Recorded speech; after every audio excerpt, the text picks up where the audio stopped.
आदरणीय चांडक जी जो इतना बड़ा दरबार आपको दिए हुए हैं, सारी व्यवस्था दिए हुए हैं, हाँ, उनके प्रति भी आपको आदर प्रकट करना चाहिए।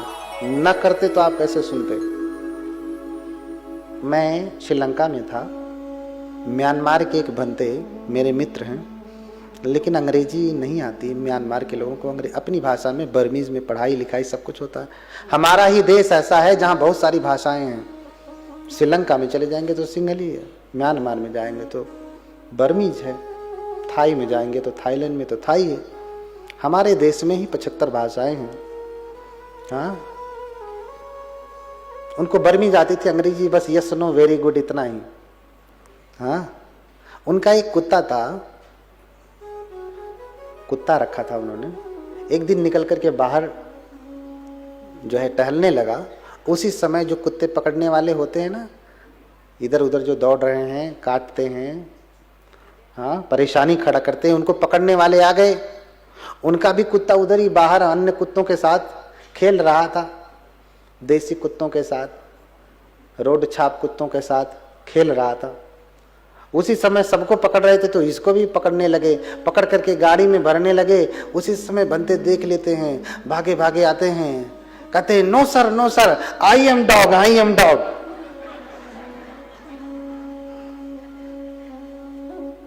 वो कहना क्या चाह रहे हैं, दिस इज माई डॉग। हाँ, ये हमारा कुत्ता है। लेकिन अंग्रेजी नहीं आती तो अपने से ही अपने आप को गाली दे रहे, करें आई एम डॉग, मैं कुत्ता हूं। हाँ, मेरे उदाहरण से आप क्या समझ रहे हैं। पाली नहीं जानते हैं, बौद्ध धर्म नहीं जानते हैं, तो जाने अनजाने ही अपने आप को ही आप क्या कह रहे हैं। इसलिए मत करिए ऐसा।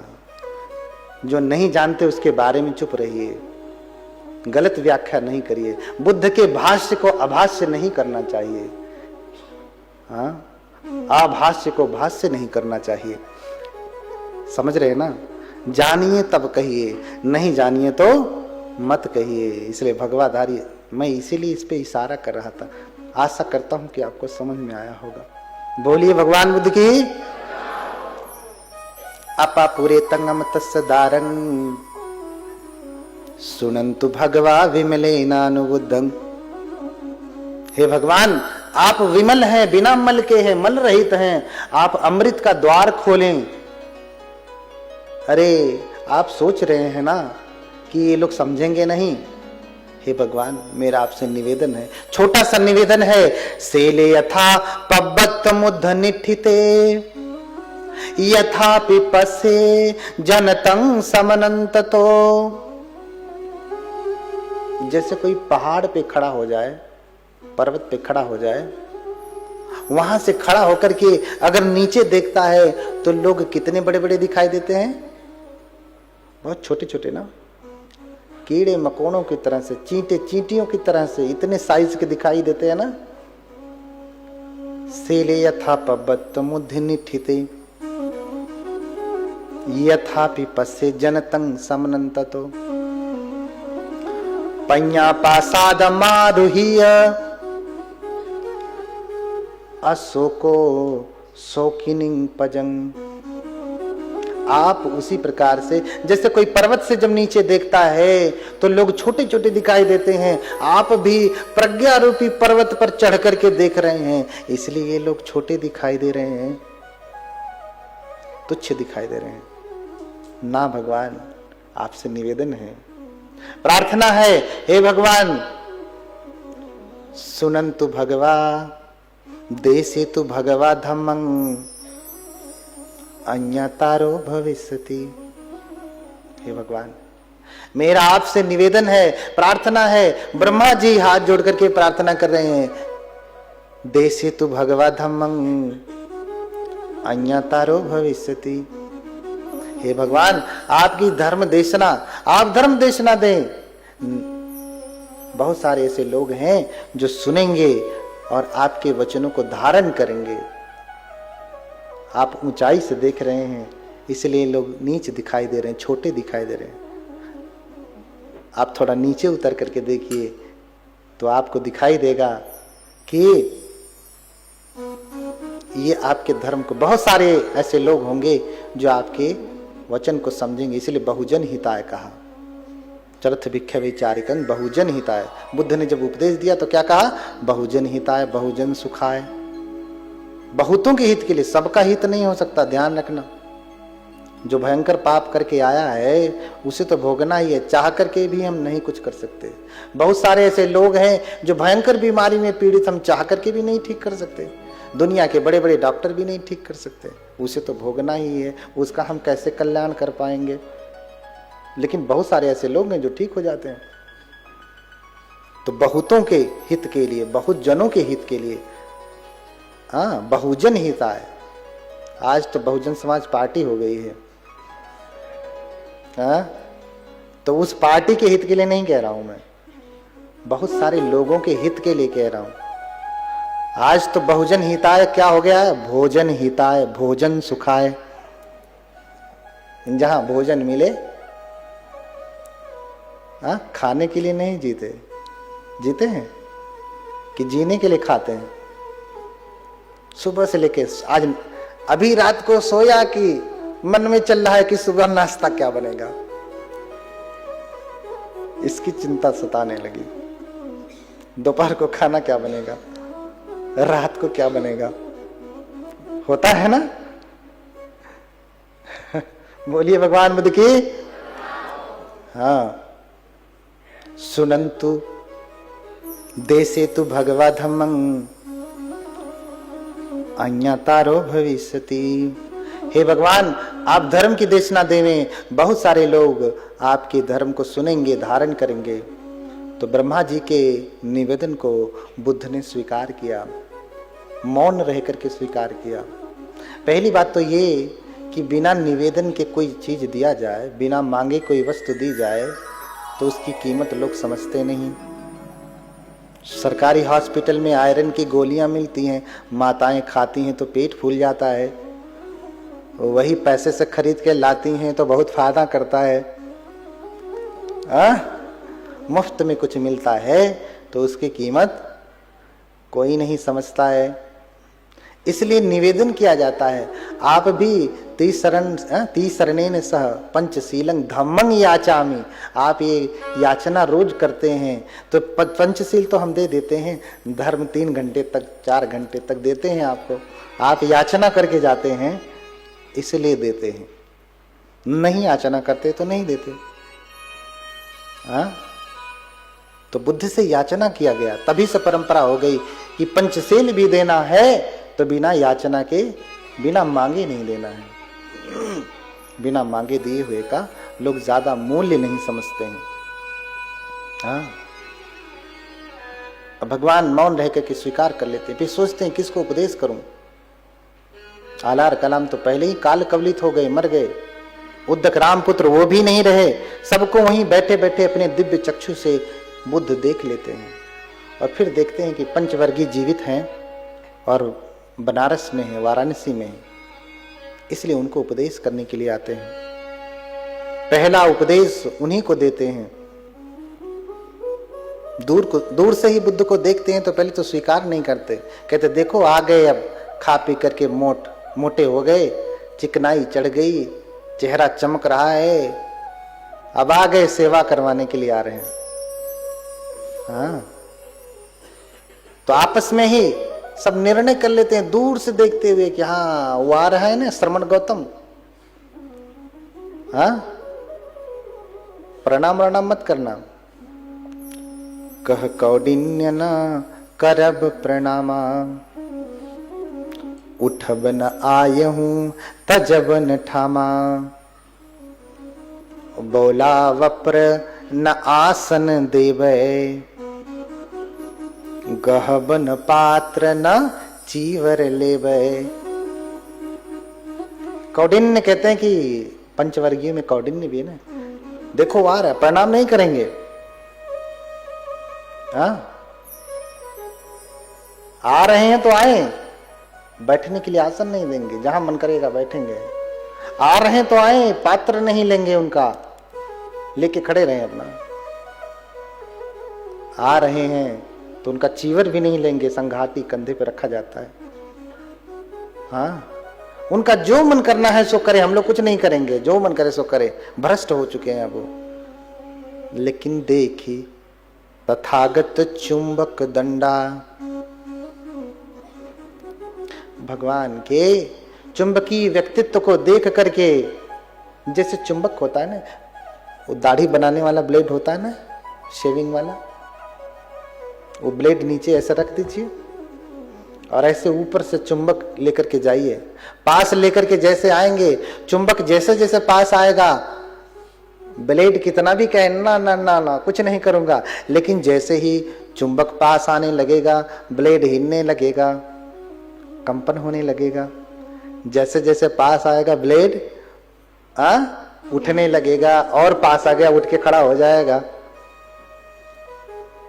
बुद्ध भी लोग कह रहे हैं प्रणाम नहीं करेंगे, आसन नहीं लेंगे, पात्र नहीं लेंगे, बैठने को नहीं पूछेंगे, जो मन करेगा सो करेंगे। लेकिन जैसे जैसे पास आ रहे हैं कंपन होने लगा, जितना पास आ रहे हैं धीरे धीरे करके आराम से कोई उठ रहा है तो दूसरा उठ गया, फिर तीसरा उठ गया, पास आ गए भगवान तो सब उठ के खड़े हो गए। कोई पात्र ले रहा, कोई चीवर ले रहा है, कोई आसन दे रहा है, कोई पानी ला रहा है, जो नहीं करना था सब कर दिया। हाँ, ऐसे हैं भगवान, और ऐसी है भगवान की महिमा। बोलिए भगवान बुद्ध की। भगवान ने पहली बार उपदेश, लंबी कथा है, हाँ, पहला उपदेश सारनाथ में ही दिया, वाराणसी में ही दिया। एक रात बिताने के बाद अगले दिन भगवान ने पंचवर्गीयों को धम्मचक्र प्रवर्तन का उपदेश दिया। धर्म चक्र प्रवर्तन, देखिए धर्म चक्र का प्रवर्तन सिर्फ बुद्ध करते हैं। ये क्षमता अरहंतों में भी नहीं होती, ये क्षमता बोधिसत्वों में भी नहीं होती। क्यों? कोई अरहत आकर के जो गौतम बुद्ध ने बताया उससे अलग बताया क्या? वही ना बताया जो पहले उन्होंने कहा। हाँ, जैसे हम त्रिपिटक से महामंगल सूत्र ले लें, रतन सूत्र ले लें, करणी मित्र सूत्र ले लें, ऐसे नाना सूत्र त्रिपिटक से ले लें और एक अलग जगह रख करके, हाँ, संकलन करके फिर किताब छपवा दें, तो क्या हम उन सूत्रों के रचनाकार हो जाएंगे? सूत्र हमने बनाए हैं ऐसा हमको कहा जाएगा? हम उसके लेखक हो जाएंगे? नहीं ना, संकलन करता हो सकते हैं, आदि करता नहीं हो सकते, निर्माण करता नहीं हो सकते। तो बुद्ध धर्म चक्र प्रवर्तन करते हैं। बोधिसत्व और अरहत तक भी, प्रत्येक बुद्ध भी धर्म चक्र का प्रवर्तन नहीं कर सकते हैं। धर्म चक्र प्रवर्तन का अर्थ है, कुछ लोग कहते हैं धर्म चक्र परिवर्तन, परिवर्तन यानी बदलना, धर्म चक्र को बदलना, बदलते नहीं, प्रवर्तन करते हैं। जैसे कोई चक्का लीजिए, साइकिल का एक चक्का लीजिए, तो उसको ऐसे फेंकिए तो उसको प्रवर्तन कहते हैं।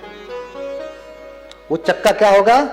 चलते चलते चलते चलते पहले तेज चलेगा, फिर धीमा होगा, धीमा और धीमा, धीमा धीमा धीमा धीमा, फिर रुक जाएगा और फिर गिर जाएगा। एक समय आया कि भगवान बुद्ध का धर्म ज्वलंत रूप में था, फिर कम होते होते होते एक समय ऐसा आया कि चक्का गिर ही गया, धर्म नष्ट ही हो गया भारत से, है ना, खत्म हो गया। तो फिर दूसरे बुद्ध आते हैं। हाँ, नष्ट नहीं हुआ, बस गिर गया। पतन का अर्थ होता है गिर जाना, है ना। कहते हैं कि व्यक्ति का पतन हो गया, नष्ट थोड़ी नहीं हुआ, व्यक्ति अभी भी है, बस उसकी मर्यादा घट गई, उसका मान घट गया, उसकी वैल्यू घट गई। समझ रहे ना।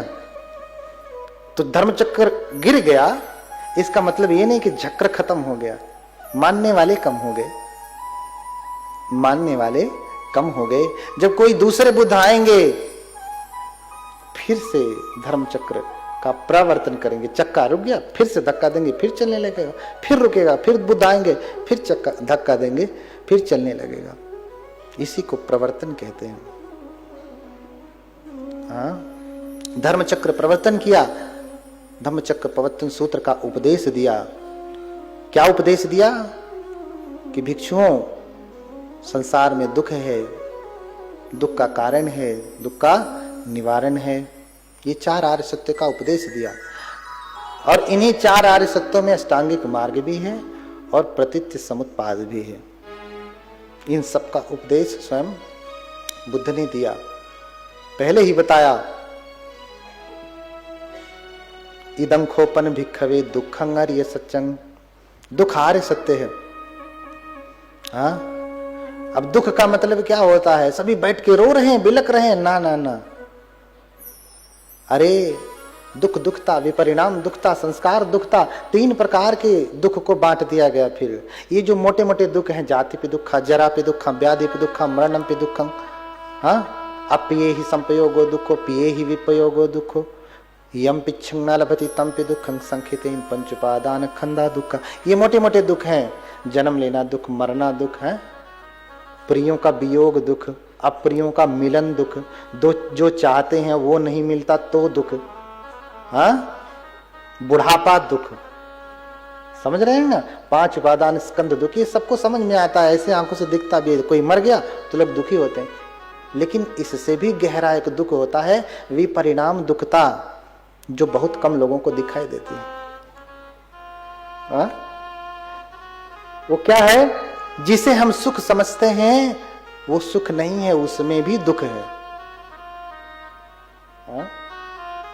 जिसे हम सुख समझते हैं वो सुख नहीं, उसमें भी दुख है। हाँ, ये कौन सी बात हो गई? जिसे सुख समझते उसमें भी सुख नहीं है, दुख छुपा हुआ है। कैसे?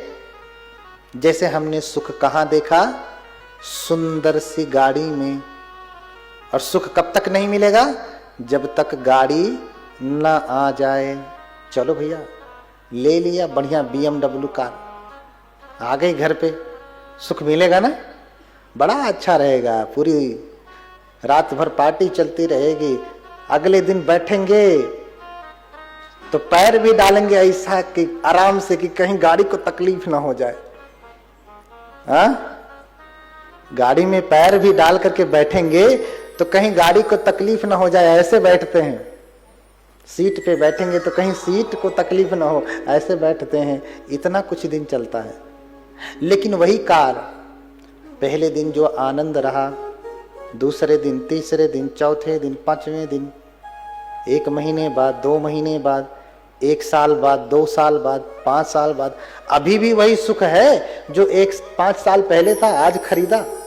और 5 साल बाद उतना ही आनंद आता है बैठ करके? नहीं। तो जिसे हम सुख समझते हैं उसमें भी दुख छुपा है। क्यों? क्योंकि अगर ये सच में सुख का साधन होता तो इसके आने से, मिलने से सुख थोड़ा थोड़ा करके बढ़ना चाहिए, लेकिन बढ़ता नहीं, थोड़ा थोड़ा करके घटने लगता है। अच्छा, जो साड़ी, जो सूट आपको बड़ा अच्छा लगता है, बनारसी साड़ी है ना, सियाराम रेमंड्स का सूट पहन लिया, बड़ा अच्छा लगा। कब तक? एक बार पार्टी में पहन करके गई, दोबारा वही पार्टी हो तो वही पहन करके जाएंगे। अरे इसके पास तो एक ही साड़ी है। हाँ, वो तो छोड़ दीजिए, 1 बार, 2 बार, 4 बार, 10 बार पहनने के बाद अब वही सुख रहा जो पहली बार पहनने पे हुआ था। सुख बढ़ने के बजाय, थोड़ा थोड़ा बढ़ने के बजाय थोड़ा थोड़ा क्या हुआ? घट गया। इसलिए विपरिणाम दुखता कहा। इसका विपरिणाम है, सुख का भी विपरिणाम है। फिर संस्कार दुखता है। संस्कार दुखता में जो हमारे संस्कारों की छाप है, जिसकी वजह से बार बार जन्म मरण हो रहा है, ये दुख तो और भी कठिन है।